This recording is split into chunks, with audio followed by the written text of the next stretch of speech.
Hello everybody, welcome back to our channel, Smithcheck's Custom Baits. This is Rick Smithcheck. Today we're going to be doing a mold review. And the mold we're going to review is Angling AI's 5-inch stick bait, which also happens to be a core shot mold.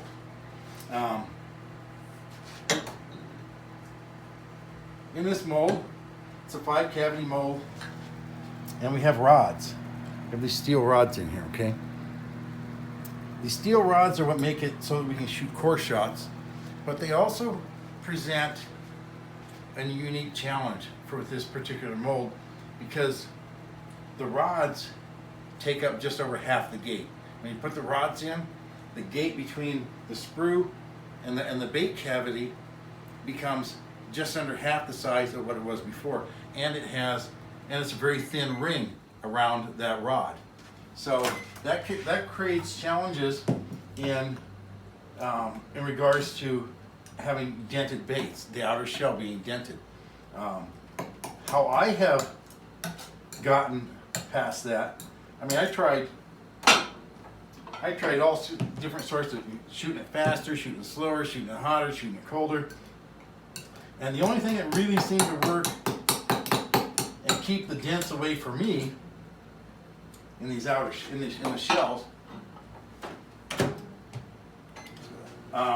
is preheating not just the mold but also the rods inside the mold. Okay, when you preheat the rods, if you don't preheat the rods, especially this time of year, they're pretty cool, and so that heat transfer happens from the plastisol, hot plastisol, into that rod, heats up that rod and cools it off, and the gate cools off way too fast. It freezes off, and then you end up with dents in your baits. But preheating the rods has seemed to alleviate that problem. So if you're out there and you have one of these molds, and you're still having issues, you can't get away from the dents, try preheating not just the mold but also the rods. This time of year, I don't generally use the heat gun. I just set the stuff in front of the 80,000 BTU torpedo heater that's set in here. This one's pretty close. I'm going to finish bringing the other one up to temperature while I finish talking about this.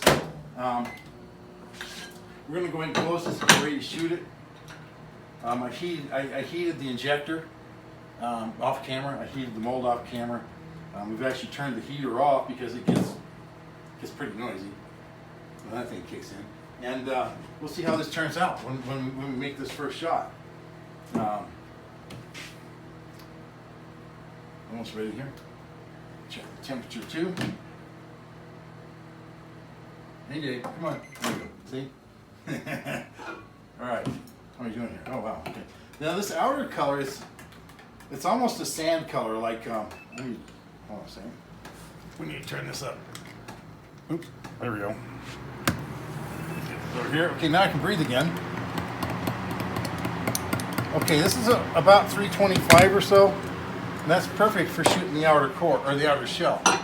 Now we need to heat that. We'll be heating that center up, the next shot, to about 340, 350, somewhere in that range, just to make sure the plastisol is hot enough that the gates don't freeze off before they're supposed to. So here we go. Let's go ahead and shoot this.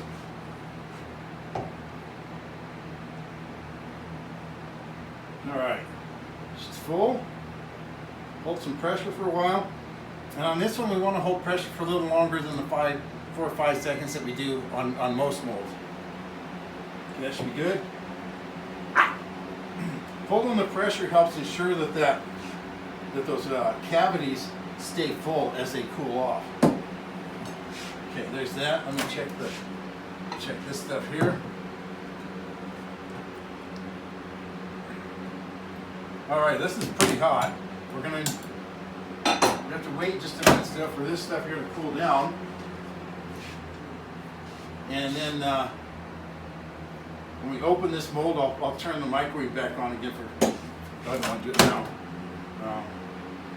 Turn the microwave back on for a few seconds to make sure that shot is hot. If that center shot isn't hot, you won't feel the cavities all the way. It has to be pretty hot. A lot of guys like to put salt in the center If we put salt in this color, the salt makes the colors more opaque, and it's a lot harder to see that center shot when you do that. So a lot of guys will just put they'll just put the salt in the center shot, which I'm not going to do that today. But all right, let's see if we can open this up. Grab this stuff here real quick. All right, go ahead and open this up and see what the shells look like.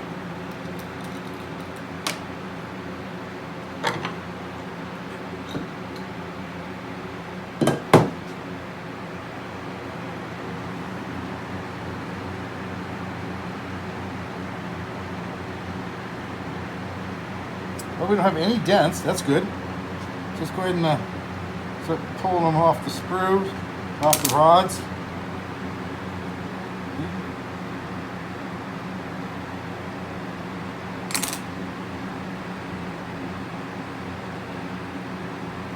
Make sure we also have to make sure that these ends are open, that they're not plugged.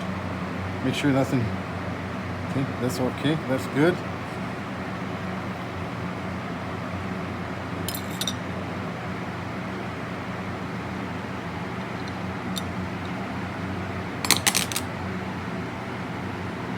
I sprayed the rods with, come on down here a little bit.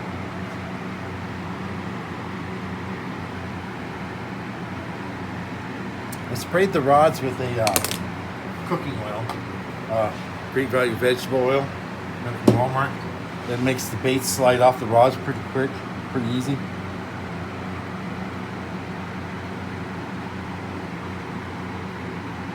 Okay. All right, and we've got them all back in. Okay, go ahead and drop that in. Don't need the rods anymore. Set those over there for now. Go ahead and close this bad boy up. You don't have to shoot core shots in this thing. This thing shoots a fantastic stick even if you're not using the core shot. So that's not a necessity. There's a lot of different things you can do. I'm going to go ahead and hit that. There's a lot of different ways you can use this mold. It's really only limited by your imagination. And the only real challenge with it is the dents in the shells. But hopefully, preheating the rods will help anybody out there that's having an issue with that. Okay, let me check this. Let me check the temp on this. We should be just about ready to shoot. Oh wow, this is like 360. All right, we're gonna shoot it anyway. It's nice and hot. It should work just fine. All right. One more thing here.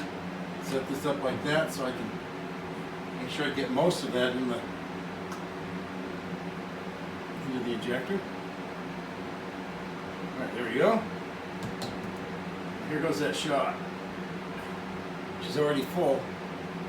Doesn't take much.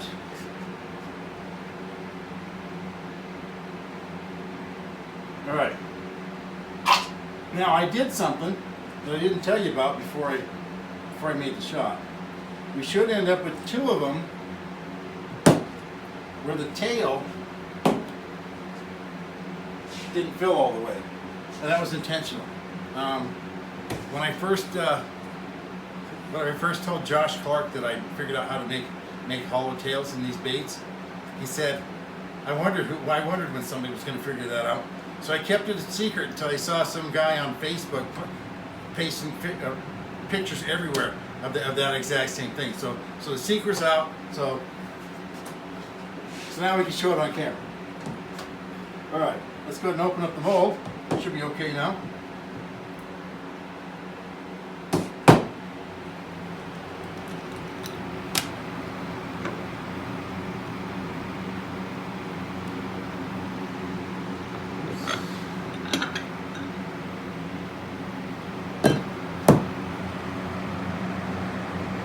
This one I didn't make sure that the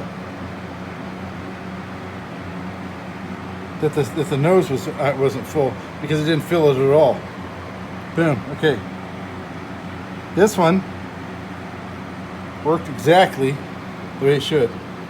See, you can see that core all the way through, all right? Absolutely beautiful. And then these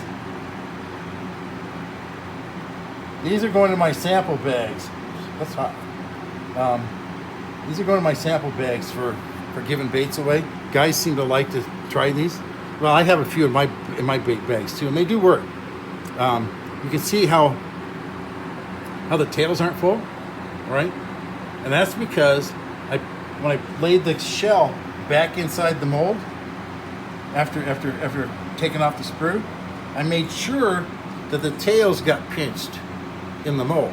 Just pinched just a little bit, just enough to block off the only.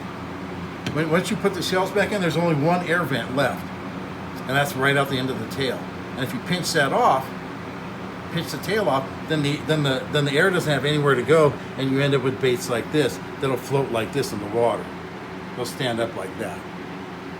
Okay, there you go. All right, and we can make these for you. Just let us know on the website that that's what you want. That's the style of bait you want, and you can have. Well, this one didn't work out at all, so we're just gonna. That'll go into chingalingus because it has some purple in it. But the other four, here we go. See, all these four, I should have had. I should have had 2 that were shot all the way through. Oops. And 3 that weren't. But we had a mistake there, so we'll show it to you anyways. But that's how that works. It's a fantastic mold. The only thing is, you just have to watch those dents in the shells when you're making them. Okay, make sure everything's warmed up because those gates are really, really small. All right, well, that's our 5-inch stick bait, right? And as always, if you liked what you saw today, hit the like button, hit the subscribe button, so you always know when you get notifications when we put up a new video, and share. Just like your mom said, we always have to share, okay? Share with your friends, share with your neighbors, share with your exes, share with everybody, anybody, even if they don't fish, have them share. And when we get to our 50 subscribers, we're gonna hand out this bag. We're gonna do the raffle, hand out this bag of samples. Heck, I'm even thinking about throwing in a couple bags of chingalingus too, just like we did with the naming contest we just had. And if you're wondering about that one, we put up a video telling who won the contest and what the name of the bait is. Go to scbaits.com. You can check us out. You can order whatever you'd like. And if you see something on the website you think needs to be changed, let us know that too. If you see things here, ideas, whatever, put them down below. If you have suggestions for other videos, go ahead and put them down below. Any comments, put them down below. Until next time, as always, tight lines and calm waters.